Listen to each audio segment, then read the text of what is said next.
What's going on, y'all? Welcome back to another episode of the Kettlebell Guys podcast.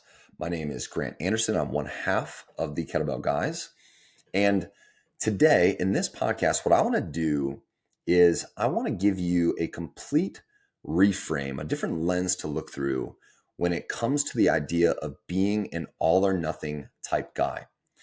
And so when guys come to KT, one of the negative reasons that they haven't been able to get the results that they're after is because they label themselves an all or nothing type guy. They feel like they've, lost and gained the same 10, 20, 30 pounds many times in the past 5, 10, 15 years. And they label themselves as like, I'm either all in or I'm all out. And oftentimes, we label that as a negative thing. And it's because we say you rely on motivation. It's when you're motivated, you're all in. And when you're not motivated, you're all out. And one of the key things that so many people say is that you got to have discipline over motivation. And I agree with all of that. But I think that there's one layer deeper that you can go with the idea of it being a negative thing that you are an all or nothing type guy. And you can, I think, look through a different lens and kind of reframe this to almost give yourself permission for it to be a good thing that you are an all or nothing type guy, that you have the ability to go all in on something and have it become a positive trait and something that can, lead to you having massive success in the future. And so here's what I mean.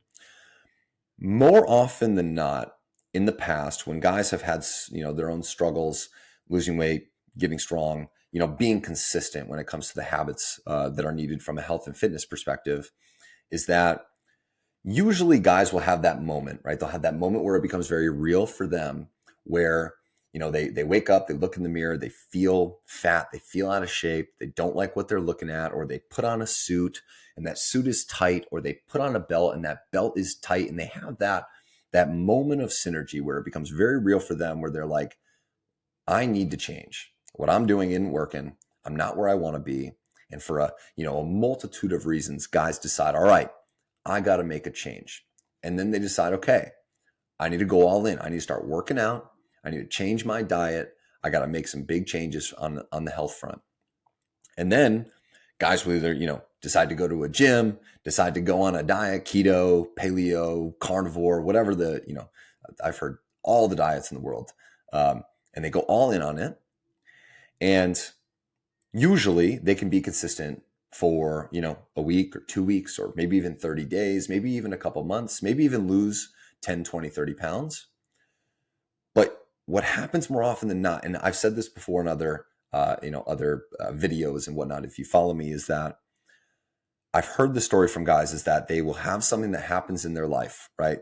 Something stressful at work, something stressful at home with your kids, your kid gets sick, you go on vacation, whatever it may be, you have one off day, and one bad day turns into two turns into a full week, a week turns into a month, and before you know it, you have completely, quote unquote, fallen off of the wagon.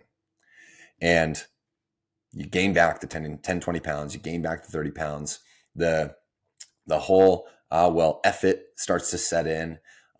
You go through this, almost this time period of like not caring that you put the weight back on, or it didn't work for you. And you go into this cycle of eventually another day you wake up, you look in the mirror, you don't like what you see, you feel fat, you feel out of shape, your belt's too tight, your suit doesn't fit, whatever it may be. You see yourself in a photo, and then the cycle repeats itself. You have the moment where it doesn't, you don't feel good. You just say, I got to make a change. I got to go all in. I got to start working out. And then you go through this process over and over again. And I'm trying to reverse engineer this. I did this in a X tweet. Are they called tweets anymore? I did this in an X post a couple of days ago. By the way, getting back on X, so follow me there if you haven't. And I was trying to reverse engineer, okay, what's the core issue here? What is the core issue for a guy who goes through this cycle many times in his life? And I was asking myself the question, is it just because you aren't motivated? Is it just because you aren't disciplined? Is the issue that you are an all or nothing type guy? Or is the issue deeper than that, where when you are all in, when you do feel incredibly motivated, you go all in on the wrong thing? You go all in on something that's going to set you up for failure from the start. And I think I drilled it down to there's two core things that I think are an issue, that I think are the cracks in the foundation for a guy who decides to go all in on changing his health. Usually, when he goes all in on something, he goes all in on something that, number one, he genuinely does not enjoy. He genuinely doesn't like. And number two, he goes all in on something that he objectively does not feel is sustainable long term. It does not feel like it just is, I can do this for a really short period of time. I can be intense on this for X amount of time in order to lose X amount of weight or whatever it may be. But deep down, genuinely at their core, they feel like, I can't do this forever. This is just, this period, this season that I'm in to lose the weight that I'm after. And so as I reverse engineer this, I looked at those two things and I thought to myself, okay, so if an all or nothing guy goes in on something that he, number one, doesn't actually enjoy, and number two, doesn't feel sustainable for his life, well, it's obvious that that individual is not going to stick with that. It's pretty obvious that the issue isn't the fact that you can go all in on something. The issue is the fact that you went all in on something that set you up for failure from the start. And so what I want to be able to give you in this podcast is I want to give you a roadmap to fix that. I want to give you a roadmap, or I want to give you the permission to say, number one, it's okay to be an all or nothing type guy, but you have to go all in on the right thing. And so what I came up with is the 4-step system for you to go all in on something that's actually going to stick, that you can see, okay, I can do this for longer than 30 days. Goal being, I could do this for a year. I could do this for 5 years. I could do this for the rest of my life. And so there's 4 steps I think that you have to find and you have to go through in order to align your all or nothing type propensity of yourself, of just how you are normally, so that you can get the results you're after. And so here's the 4 steps. Step number 1 is finding a system of working out that you enjoy. And I do not mean the same way that I, enjoy watching Netflix, or I enjoy going out and playing basketball. I don't have to feel motivated to do those things.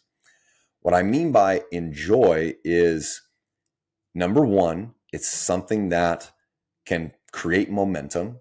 You can see progress and you can start to actually feel like you are getting better. Because I think that when guys feel like they're getting better, they feel like they have progress, they feel like they have momentum in the right direction, they start to enjoy that process. It's the same way that you enjoy moving up in your career. You enjoy moving up financially. You enjoy building your bank account, growing your wealth. You feel like you are moving forward. You're consistently compounding in the right direction. And if you can feel like you are compounding in the right direction when it comes to your fitness, you will start to feel that feeling of enjoyment, whether you inherently like working out or not, the same way that you like watching Netflix. And so I think that there's a short checklist that I came up with that you have to have in order for it to be enjoyable. Number 1 is it has to objectively produce the results that you're after. So if you're trying to lose weight, if you're trying to lose body composition, if you're trying to get stronger, if you're trying to gain muscle, the modality of exercise, the modality of, whatever you're doing for working out and training, it has to objectively produce the results that you are after. And so an example of that is that I want to get stronger. I want to build muscle. I like to feel strong. I like to have a certain body composition. And I like to work out. I like to feel worked. And so I could go feel worked by getting on a Peloton bike. I could go get on a stationary bike 3 times a week and I could ride for an hour and it would, get my heart rate pumping. I would be sweating. I would get a great workout in. But that doesn't alone objectively produce the results that I'm after. I don't get the strength training that I want from there. I don't get the muscle building that I want from there. I don't get the end result that I'm after.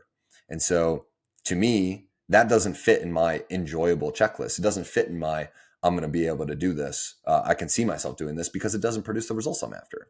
So number one, you got to define what are the real results that you're after, and how do you want to feel? So it has to produce that. Number two, you got to be able to see clear milestones. So you got to be able to see, okay, if I start down this path, here's where I can be in 2 weeks, 4 weeks, 8 weeks, 16 weeks, 52 weeks. You got to be able to see, here is the path to the milestones when I'm going to lose weight, the milestones when I'm going to be getting stronger, objectively learning new skills, objectively using heavier bells, or whatever it may be. You have to be able to see those clear milestones so that you can kind of gamify the process. You can gamify the levels that you're moving up within. Number three, you got to be able to do it from home or do it from anywhere. It cannot be dependent on a gym, a trainer. It can't be dependent on anything other than you. And because if it's dependent on anything other than you, well, then you start to give away control. You give away your ability to control whether the outcome is you do the work or you don't do the work. If I'm dependent on a trainer, well, what if that trainer leaves? What if that trainer is sick? What if that trainer, just quits, right? Well, then what, right? I was dependent on that person and now I can't do it. And so you can't be dependent on anything or anyone else other than you to get the work done. And then lastly, in this find it enjoyable checklist, is you have to see a long-term path. And this is similar to clear milestones in the future, but you have to see a long-term path of you going where you want to go, or it being realistic that you'd be able to stick with it long-term. And so, I'll go back to the example of a spin bike. It would not be realistic for me to do a spin class or to do a spin bike or to go to a Soul Cycle, because number one, I don't want to commute to and from that place. I don't want to go do a bike. It isn't enjoyable to me. And so it's not going to be the thing that I can see a long-term path to. But if you can do it from home, you don't need a gym, you don't need a trainer, you can see clearly you're going to get the results that you want. You can see clear milestones in the future, and all you need is you and the skills that you build, and you can see, here's where I'm going to go. That becomes a process where, okay, I can see a long-term path. I can see how I can make progress. I can see how I can have momentum. I can see how I could do this for a very long time. And that to me is how I define something that is enjoyable from a workout perspective. So that's number one, is finding a system of working out that you enjoy. And that's how I would define how to genuinely enjoy working out. Now, step number two is making sure that you can build all of the routines around working out and nutrition into your lifestyle, not shift your lifestyle into needing to fit into a certain box of fitness and nutrition. So, for instance, I think that a lot of this has to do with a guy's general lifestyle. Like, how much do you work? Do you travel for work? What's your family dynamic like? Do you have kids? Do you not have kids? What's your general nutrition like at home? What's your eating like when you're on the road? What are the food choices that you're navigating when just in your personal life? All that is very unique to you. And all of the habits and routines around fitness and nutrition, they have to be able to be built into your life. And so here are some high level examples of that. Number one, you got to be able to train from home. You got to be able to train from anywhere. Like I said before, you can't have a commute. You can't be focused on having to go to a gym. You can't be reliant on any of that. You have to be able to do it from home so that you can wake up, you can walk 30 seconds into your training area, and you can get your work done in 30 minutes, and then you're good. You don't have to worry about it. You check the box that day. Number two, you should ideally align your family's nutrition, or make sure that the type of diet and nutrition changes that you are after are something that you feel like you can do long term. So you cannot just go on a style of eating. You cannot just think, I'm going to do keto, like keto, paleo, carnivore specific diets. Yes, there's nothing wrong with them. But unless you are gonna say that you're gonna do that for the rest of your life, what's the point in doing it for 30 days? What's the point in doing it for as hard as you can for a couple of weeks? And so if it can't be something that you can do in your lifestyle long term, well, then you're going to set yourself up for failure from the start. And so making this might mean you're making some foundational changes to the way that your family eats or the way that you eat around your family. And it might be something that slowly evolves over time, that slowly impacts your kids, it slowly impacts your wife or your partner. It impacts the choices that you guys are making from the foods that you get at the grocery store or the foods that you get when you go out to eat. And those changes are changes that have to be, worth it enough to you to want to change the dynamic that you have currently, the dynamic that you have at home. And so starting to make those lifestyle changes, starting to build those routines into your life. And the other idea of this is making it normal for your family to live a strong, healthy life, to be making those choices, to be working out consistently every week, to be, changing the certain things that you get at the grocery store and you eat. So this is called generational health. This is called, impacting your kids and your wife and everyone around you on a long-term basis because of the changes that you want to make into your everyday lifestyle.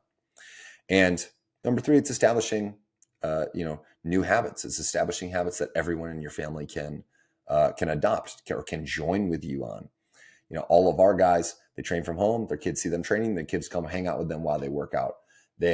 Kids see their dad prioritizing protein. They're asking them in the grocery store, how much protein does this have in whatever it may be. They see their dad going out and walking consistently. They want to go for walks too. They want to go out with dad. They want to be able to get out and get sunshine. And so it becomes this new normal for your family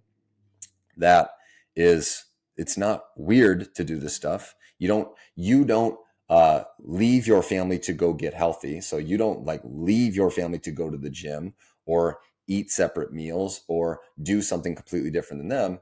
You start to be the foundation and show everyone, here's how this whole family is going to start to think about health and wellness and taking care of ourselves, so that you pass down the gift of generational health to your kids.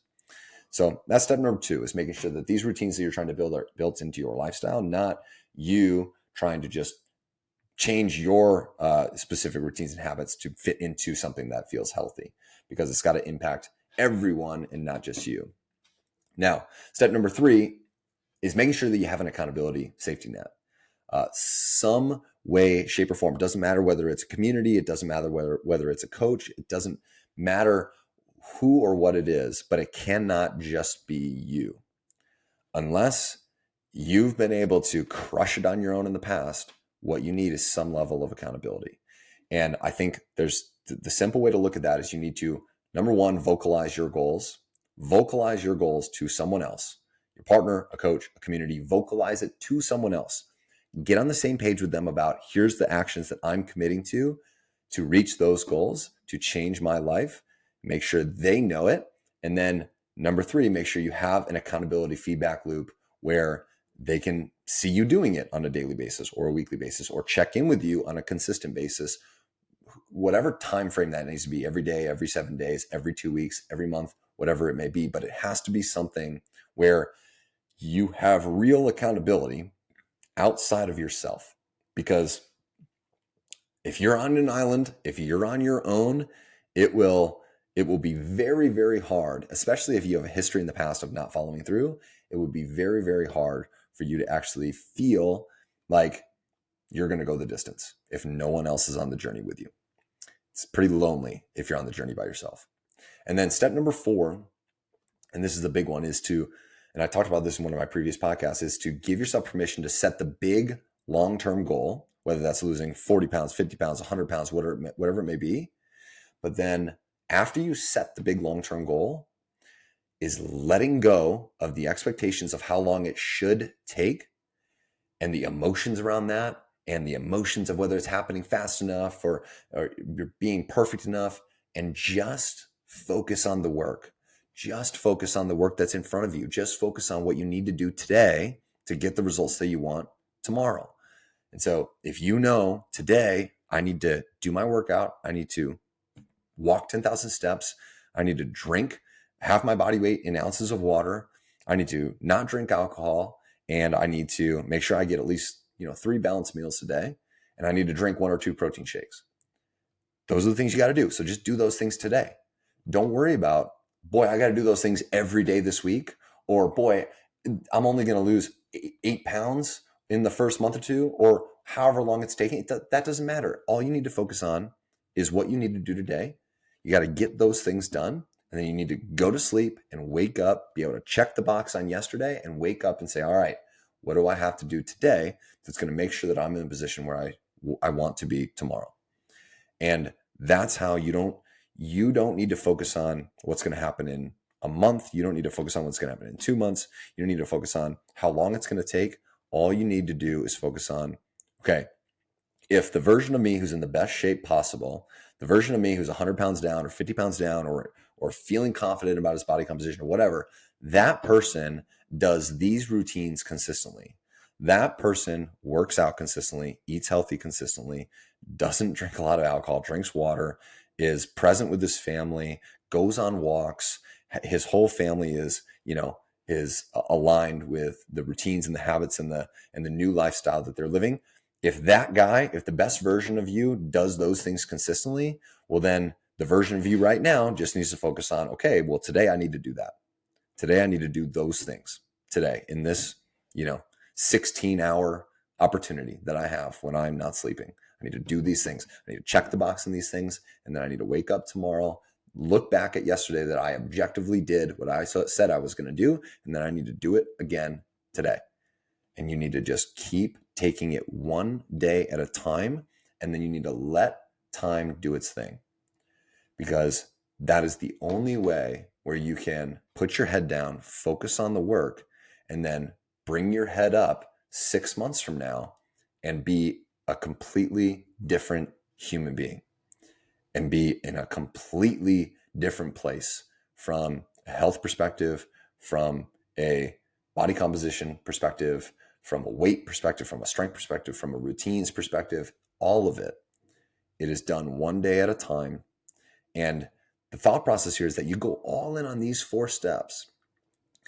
If you let yourself be an all or nothing type guy and you go all in on these 4 steps, number 1, finding something that you believe is enjoyable. Number 2, building these habits and routines into your lifestyle, not you having to shift your life into feeling like I got to do these healthy things.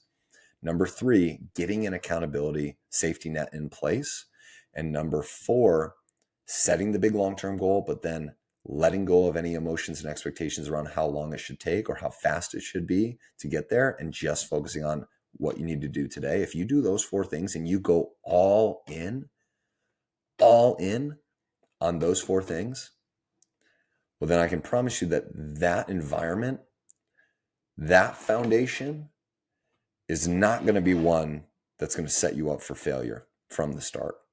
That is going to be one where you're not going to have cracks in the foundation. That is going to be one where you're not going to, go 30 days and get burnt out, because you're only focusing on what you need to do one day at a time. You're only focused on, what do I need to do today? What's the actions I got to take right now, today? And if I do those things, then I can check off that I did today, and I can move on to tomorrow. And if you give yourself the permission to go do those things and go all in on that, I can promise you that it won't be a question of if you're going to reach the goals you have. It'll just be a question of when. It'll just be a question of when is it going to come to fruition? When are you going to pop your head up and look in the mirror and say, damn, I'm looking at a completely different human being. I'm looking at a new guy. I'm looking at a guy who's, actually enjoying his life, and he's where he wants to be. And, to give you kind of a real life story around this with one of our clients, inside of the KT system, guys will hit big class milestones. So they'll hit 50 sessions, 100 sessions, 200 sessions, 300 sessions. And the cool thing is that usually when guys hit the big milestones like 100, 200, 300 sessions, it's a moment for them to reflect and look up and be like, damn, I've been doing this for a long time. I've been being more consistent than I've been in my entire life. And they hit these big milestones. We had a guy who just recently hit 300 workouts. And he said, I hadn't worked out 300 times in my life, potentially.